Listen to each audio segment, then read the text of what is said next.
ان کا ایک جواب ہے جو ان کے کسی ساتھی کی طرف انہوں نے رہنمائی کی، اس کو ہدایات پہنچائیں۔ واقعی یہ ہے کہ امام حسن بصری رحمہ اللہ نے ابتدا میں ذکر فرمایا اس رسالہ کے کہ کوئی صاحب جن کی طرف انہوں نے وہ خط لکھا تھا وہ زہاد میں سے تھے، عابد تھے، عابدین میں سے تھے، صاحبان زہد تھے، صاحبان تقوی اور ورع میں سے تھے، بہت عبادت گزار شخص تھے انہوں نے، اور وہ رہتے تھے مکہ میں، حرم مکی میں۔ ان کے ذہن میں خیال آیا کہ میں مکہ چھوڑ کے یمن منتقل ہوں۔ اب یہ بات جب ان کے ذہن میں آئی تو یہ بات پتہ چلی امام حسن بصری رحمہ اللہ کو، تو اس پر ان کا جو ایک فعل تھا کہ مکہ چھوڑ کے یمن منتقل ہونے کے ارادے سے تھے، اس پر انہوں نے وہ رسالہ لکھا اور انہیں خط بھیجا اور انہیں تنبیہ فرمایا اور بتلایا کہ جہاں تم رہ رہے ہو وہ تو ایسی بابرکت جگہ ہے کہ اللہ کو دنیا میں اس سے زیادہ پسندیدہ کوئی اور جگہ نہیں۔ وہ ایک ایسی جگہ ہے جہاں ملائکہ کا نزول ہے ہر وقت، اللہ کی رحمتوں کا نزول ہے ہر وقت، جہاں اللہ تعالیٰ کی نعمتوں کا نزول ہے ہر وقت۔ اور پھر آپ نے آیات سے، پھر احادیث سے، پھر بعض انبیاء کا تذکرہ فرمایا جنہوں نے اپنے اپنے دور میں بیت اللہ کے حج کے لیے سفر کیا، اور ان ائمہ کا، ان انبیاء کا ذکر بھی کیا بالخصوص جو وہیں پر مدفون ہو گئے، ان کا مدفن مکہ میں ہے، ان کا ذکر فرمایا اور اس کو بتلایا اپنے صاحب کو، ان کو، کہ بھئی یہ جو آپ فیصلہ کر رہے ہیں کہ آپ ادھر سے چھوڑ کے ادھر چلے جائیں، ایسا نہ کریں، یہ گھاٹے کا سودا ہے۔ کیوں گھاٹے کا سودا ہے؟ کیونکہ اہل ایمان ان کے دل تو ہر وقت متوجہ رہتے ہیں اللہ کے گھر کی طرف۔ ایمان والے جو ہیں وہ تو ہر لمحہ چاہتے ہیں کہ ان کو کعبے کی زیارت نصیب، ان کو مقام ابراہیم کی زیارت نصیب، وہ منی، مزدلفہ، عرفات ان کی زیارت کو جائیں، یہ جگہ دیکھنی نصیب ہو، تو وہ سعی کریں۔ تو اہل ایمان کا دل ہر وقت اس تڑپ میں رہنا چاہیے، بھلے وہ کہیں بھی رہیں مگر ان کے اندر یہ تڑپ ہونی چاہیے کہ وہ کسی طرح سے مکہ پہنچ جائیں، کسی طرح سے سفر کر کے مدینہ رسول میں پہنچ جائیں۔ تو آپ نے ان کو یہ جواب دیا اور آپ نے پھر آیات ذکر فرمائی اور احادیث ذکر فرمائی اور دیگر ذکر کیا۔ ہم آج کی گفتگو میں جو امام حسن بصری رحمہ اللہ نے آیات ذکر کی ہیں ان کا تذکرہ کریں گے، اور آج کی گفتگو کی، اور انشاءاللہ 2 مجالس میں اس کو بحث کو مکمل کریں گے، اور اینڈ پر ہم اپنی گفتگو میں خلاصہ دیں گے کہ آج کی جو گفتگو ہے اس کا حاصل ہمیں کیا ہے۔ آج کے زمانے میں امام حسن بصری کا جو رسالہ میں آپ کو پڑھ کے سنا رہا ہوں اور خود بھی پڑھ رہا ہوں، تو کس غرض سے پڑھ رہے ہیں، کیا حاصل ہوگا اس کا، اختتام پہ انشاءاللہ تعالی اس کو ذکر کریں گے۔ مختصراً ذہن میں رکھ لیجئے آج کی مجلس ہماری 2 باتوں پر ہے۔ پہلے تو ہم یہ جانیں گے کہ امام حسن بصری کی اپنی حیثیت کیا ہے، تاکہ ہمیں پتہ چلے کہ انہوں نے جو رسالہ لکھا ہے، اور جب ہم اس رسالے کو پڑھنا شروع کریں تو آپ کے علم میں ہو، آپ کے ذہن میں رہے کہ یہ جو رسالہ ہے اس کو لکھنے والا کتنا عالی مرتبت ہے، کتنی اونچی شان اور شوکت رکھنے والا ہے۔ مختصراً سمجھیے، امام حسن بصری رحمہ اللہ آپ تابعین میں سے، ان کا وصال مبارک لگ بھگ 110 ہجری میں ہوا تھا۔ جو اب رسالہ ہم پڑھیں گے یہ ایک تابعی نے لکھا ہوا ہے، اور بھی دیکھ لیجئے 110 ہجری میں وصال ہوا ہے، تو یہ پہلی صدی کے ائمہ میں سے اتنے قدیم ہے ان کا نام حسن بن ابی الحسن یسار ہے۔ اس کو میں اختصار سے ذکر کر دیتا ہوں۔ ابو سعید ان کی کنیت ہے، اور یہ حضرت زید بن ثابت الانصاری کے غلام آزاد کردہ غلام تھے۔ امام ذہبی رحمہ اللہ فرماتے ہیں سیر و اعلام النبلاء میں، فرماتے ہیں کہ ان کی جو والدہ تھی حضرت حسن بصری، جن کا ہم رسالہ پڑھیں گے، ان کی والدہ جو تھی وہ سیدہ ام المؤمنین حضرت ام سلمہ رضی اللہ عنہا کی خادمہ تھی، ان کی والدہ۔ تو یہ بیت رسول میں ان کا بچپن گزرا ہے۔ سیدہ ام سلمہ کی خادمہ تھی۔ ان کے والد میں جو کہ یسار ان کا نام ہے، یہ مدینہ میں رہے، آپ نے اسلام آزاد ہوئے اور آپ نے وہیں پر نکاح کیا،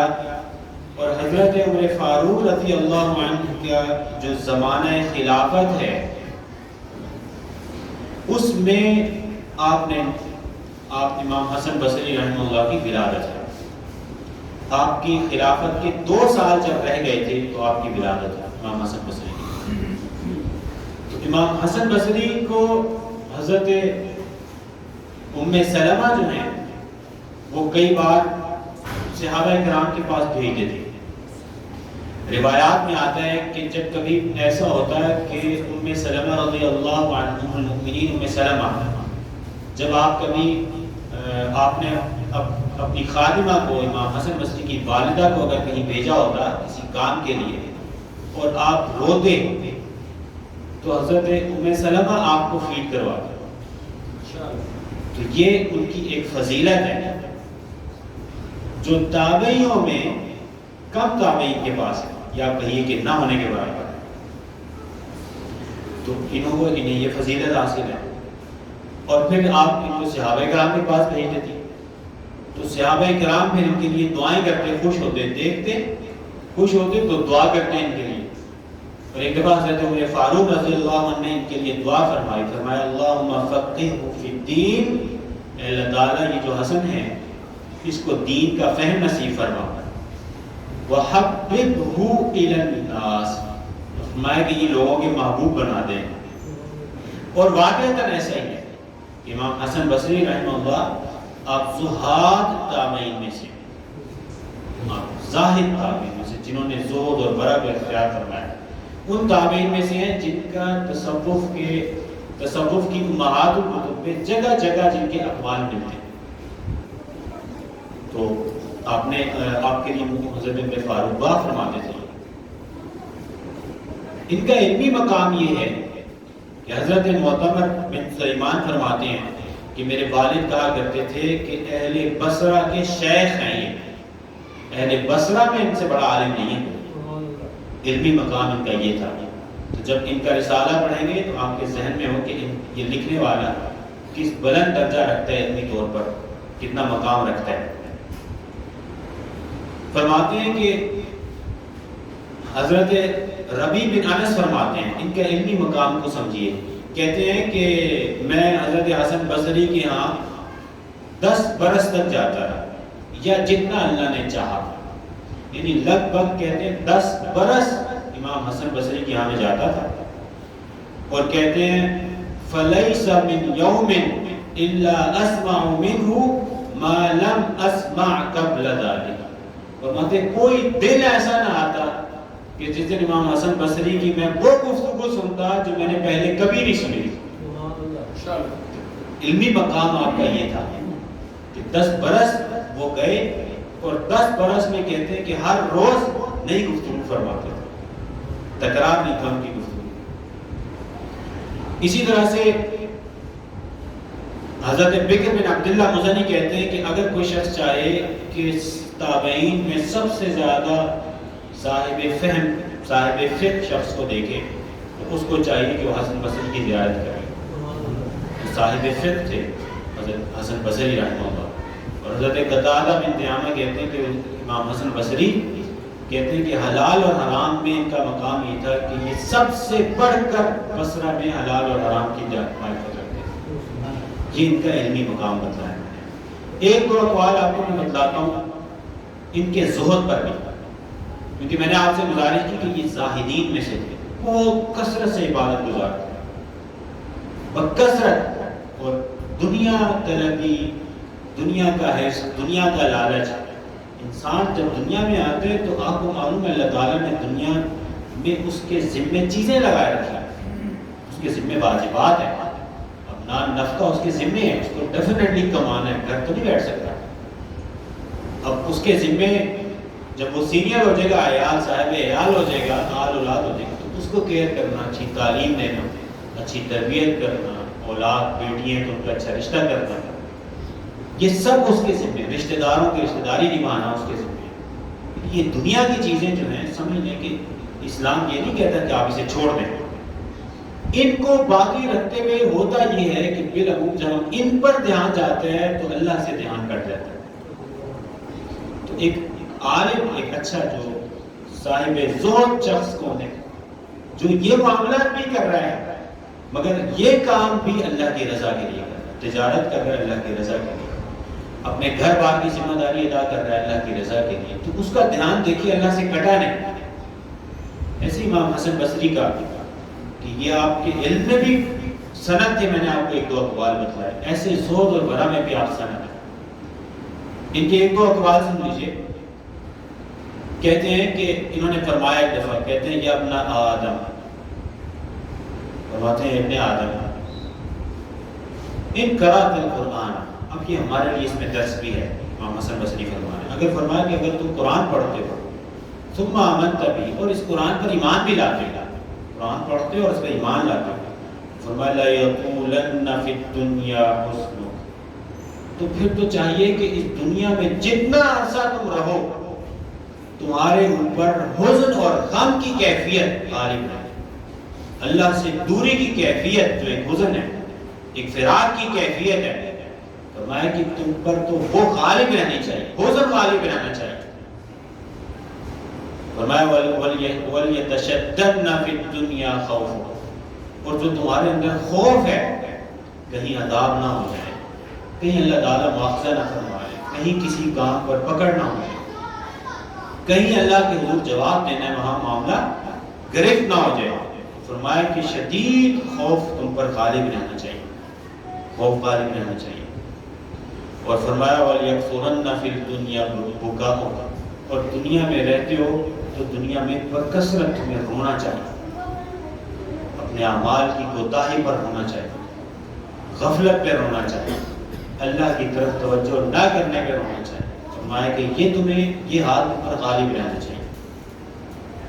اسی طرح آپ نے فرمایا، جس پر ہم بات ختم کرتے ہیں اور اپنے اگلے مرحلے میں گفتگو کے داخل ہوتے ہیں، فرمایا فقیہ کی تعریف کیا۔ حضرت ثوری فرماتے ہیں، کہتے ہیں کہ میں نے یہ انہوں نے روایت کی حضرت عمران سے، کہتے ہیں کہ میں نے حسن بصری سے پوچھا کسی شے کے بارے میں کوئی بات پوچھی، تو آپ نے فرمایا، میں نے ان سے کہا کہ اے حضرت فقہا یوں کہتے ہیں، فقہا کی رائے اس مسئلے پر یہ ہے، تو آپ نے جواب کیا، فرمایا فَهَلْ رَأَيْتَ فَقِيهًا بِعَيْنِكَ، فرمایا عمران یہ بتلاؤ کہ اپنی آنکھوں سے کوئی فقیہ کبھی دیکھا بھی ہے؟ دیکھا بھی ہے فقیہ کون ہے، فقیہ ہوتا کون ہے؟ پھر آپ نے فرمایا انما الفقیہ، فقیہ صاحب فہم دین کا وہ شخص ہے الزاہد فی الدنیا، جو دنیا میں زہد اختیار کرتا، وہ فقیہ ہے، البصیر بدینہ، اپنے دین پر بھی نظر رکھے، دین نے جو اس کے ذمہ واجبات کی ہیں اس پر نفقہ لازم ہے، ایثار و قربانی لازم ہے، اس پہ اچھا حسن معاملہ لازم ہے، حسن معاشرت لازم ہے، حلال روزی کا کمانا لازم ہے، جھوٹ کا نہ بولنا لازم ہے، دین کے جو معاملات ہیں وہ بھی نظر میں رکھے، زہد بھی ہو، دین پر بھی عامل ہو، والمداوم علی عبادت ربہ، فرمایا کہ اپنے رب کی عبادت پہ مستقل مزاجی سے، دوام سے، تسلسل سے عبادت میں رہے، اپنے رب کی بندگی میں رہے، اپنے رب کو یاد کرتا رہے، اس کی عبادت کرتا رہے، فرمایا یہ شخص جو ہے نا یہ اصل میں فقیہ ہے۔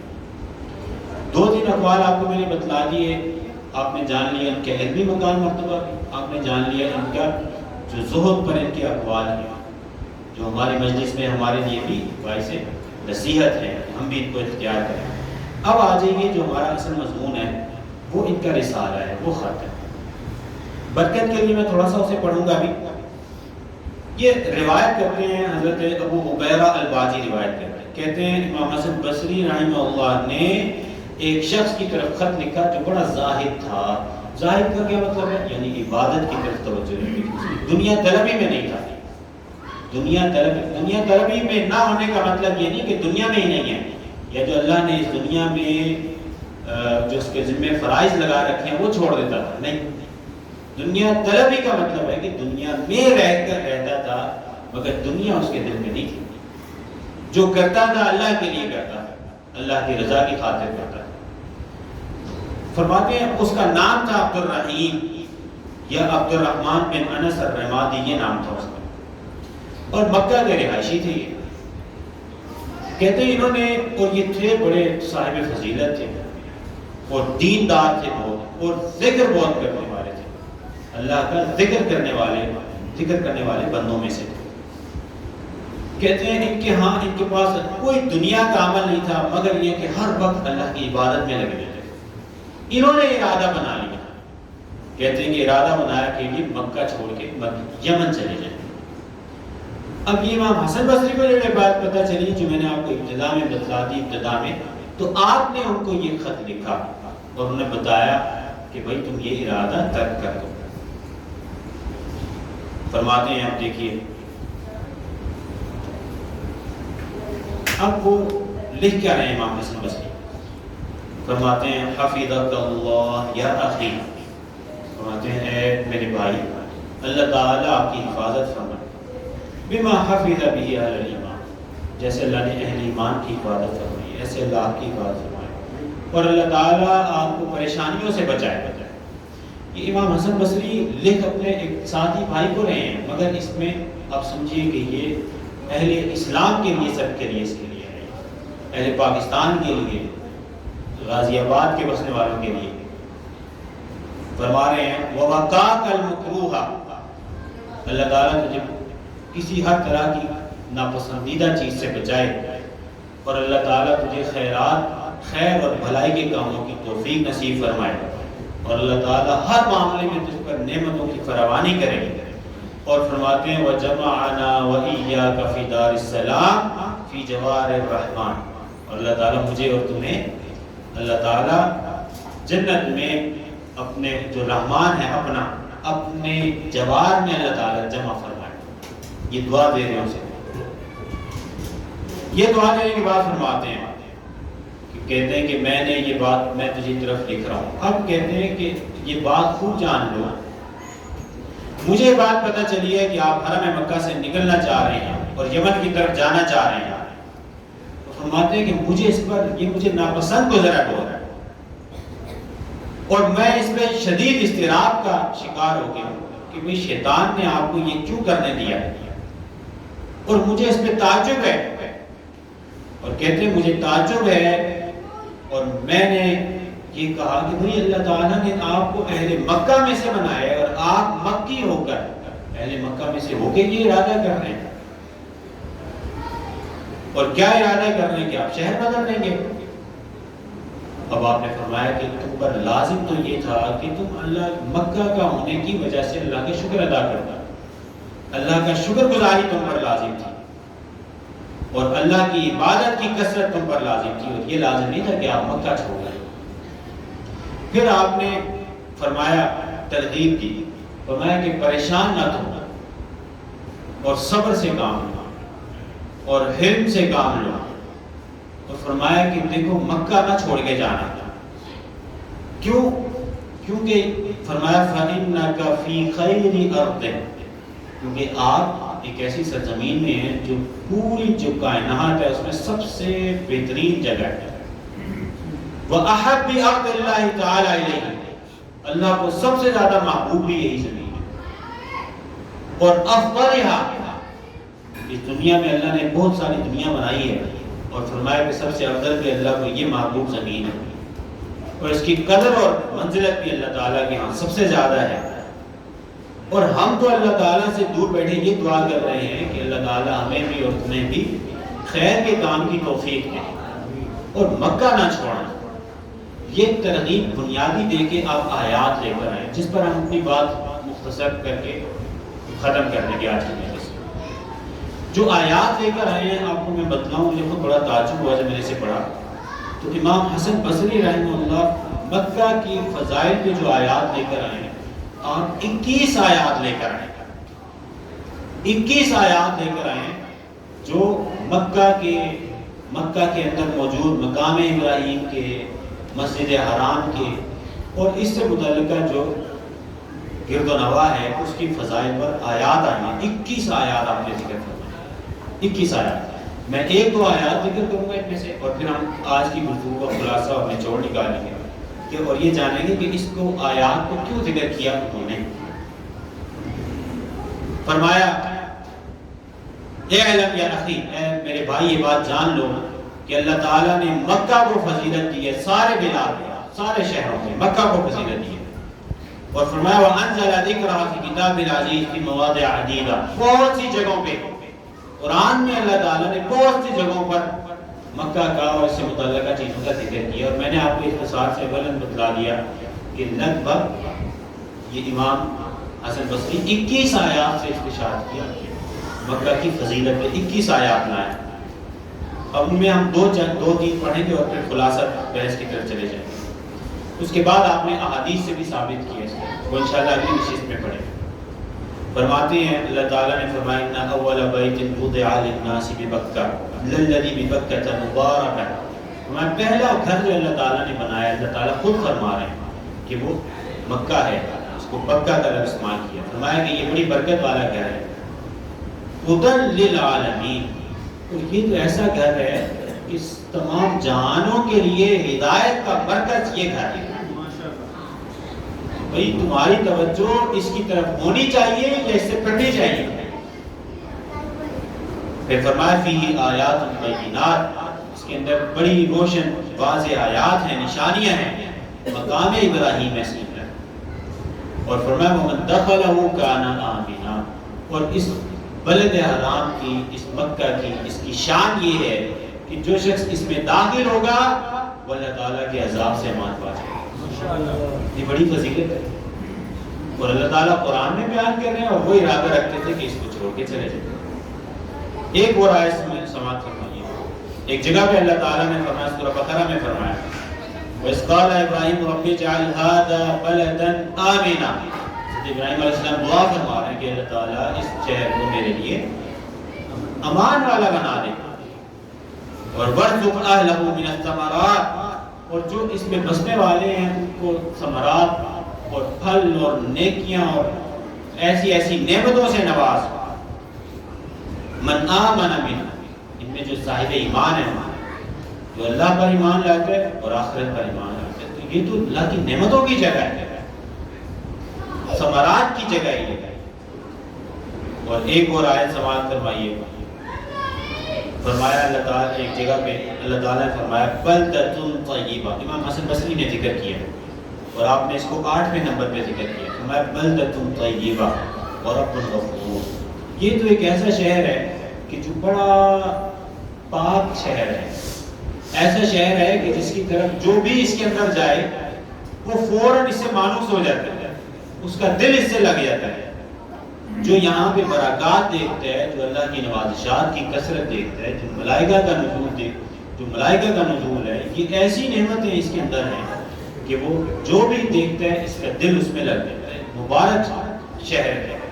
اور رب غفور، اور فرمایا کہ اللہ تعالیٰ بڑا بخشنے والا رب ہے،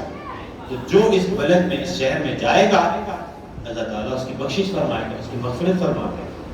تو آپ نے یہ آیت بھی وہاں پہ ذکر فرمائی، پھر اور دیگر آیات میں نے آپ کو بتلا دیا اختصار سے کہ 21 آیات آپ نے اس کی فضیلت میں ذکر کی۔ اب ہماری گفتگو کا خلاصہ کی طرف آتے ہیں، یہ جو 21 آیات آپ نے ذکر فرمائی، اس کا مقصد کیا ہے، اس کے اندر پیغام کیا ہے؟ دیکھیے آج کی مجلس میں امام حسن بصری رحمہ اللہ کے رسالے سے جو ہمیں پیغام مل رہا ہے، پیغام یہ مل رہا ہے کہ جہاں کثرت سے ذکر آتا ہے نا، جس شے کا کثرت سے ذکر ہوگا تو کثرت ذکر ہوتا ہے تشویق کے لیے، شوق پیدا کرنے کے لیے، اور وہ لوگ جو مکہ میں نہیں رہتے، ہم آپ اہلیان اسلام، ان کے لیے اس میں پیغام ہے کہ بھئی اہل ایمان وہ ہیں کہ جن کا دل مکہ کی طرف لگا ہے،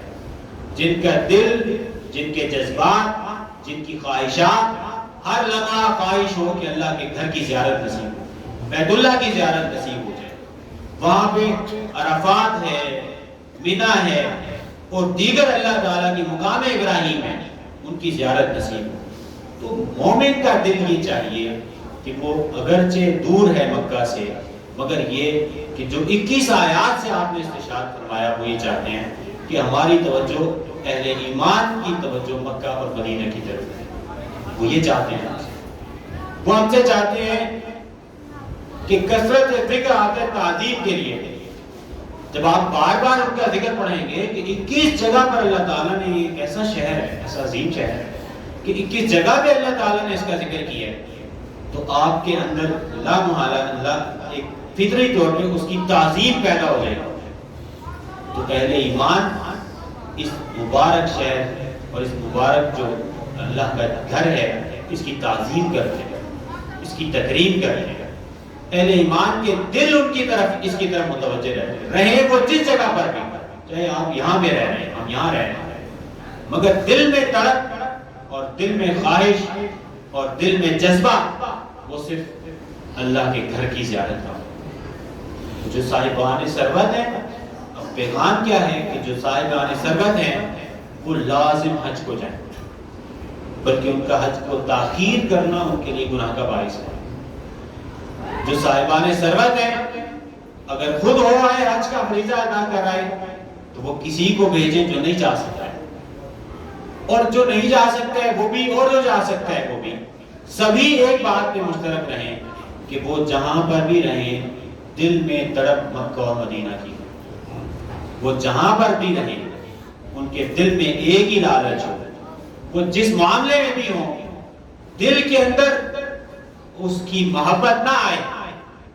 وہ جہاں پر بھی رہیں اس جگہ کی محبت دل کے اندر نہ آئے، دل کے اندر مکہ اور مدینہ کی طرف ہی رہے، دل کے اندر مکہ اور مدینہ کی خواہش رہے، اسی جذبے میں جئیں، اللہ تعالیٰ اپنے گھر کی زیارت نصیب فرمائے۔ اور جو صاحبان ثروت ہیں وہ لا محالہ لازم طور پر حج کو جائیں بھی، اور یہ ایام ایسے ایام ہیں کہ ان ایام میں آپ کے، ہمارے، ہم سب کے دل میں اور اب سب کے دل و دماغ اور خیالات میں یہی چیز کی طرف رجحان رہنا چاہیے کہ اللہ تعالیٰ کے گھر کی زیارت نصیب ہو جائے، اسی کی توجہ میں رہیں، اسی کے دھیان میں رہیں، اس کے دھیان میں رہنا بھی باعث اجر ہے۔ اللہ تعالیٰ اس کے دھیان میں رہنے کی برکت سے روح کو تقویت دے گا، اللہ تعالیٰ اس کے دھیان میں رہنے کی برکت سے اور مکہ اور مدینہ اور ان وادیوں کی محبت اور جو اللہ کی نعمتیں وہاں پہ، جو ملائکہ کا نزول ہے، ان کی طرف متوجہ رہنے سے اللہ تعالیٰ ہمارے اندر دنیا کی طمع اور لالچ کم کر دے گا اور ہمیں باعث خیر ہماری زندگی کو بنا دے گا۔ اسی پر اپنی گفتگو کا اختتام کرتے ہیں، اور امام حسن بصری نے آخری آیت اللہ نے فرمایا فَهَذِهِ الْآيَاتُ يَا أَخِي، اے میرے بھائی یہ آیات ہیں، 21 آیات جو میں نے آپ کو 2-4 تلاوت کی۔ انزل اللہ تعالیٰ كُلَّهَا فِي مَكَّةَ خاصةً، ہاں ساری آیات مکہ کے لیے آئی ہیں اور بالخصوص مکہ کے لیے آئی ہیں۔ وَلَمْ يَنزِلْهَا لِبَلَدٍ سِوَاهُ، اور مکہ کے علاوہ اللہ تعالیٰ نے اتنی کثرت سے آیات نازل کسی شہر کے لیے نہیں کرا۔ اللہ کی حضور دعا ہے کہ اللہ تعالیٰ ہمیں مکہ کی تڑپ ہمارے دلوں میں پیدا کرے، وما علیہ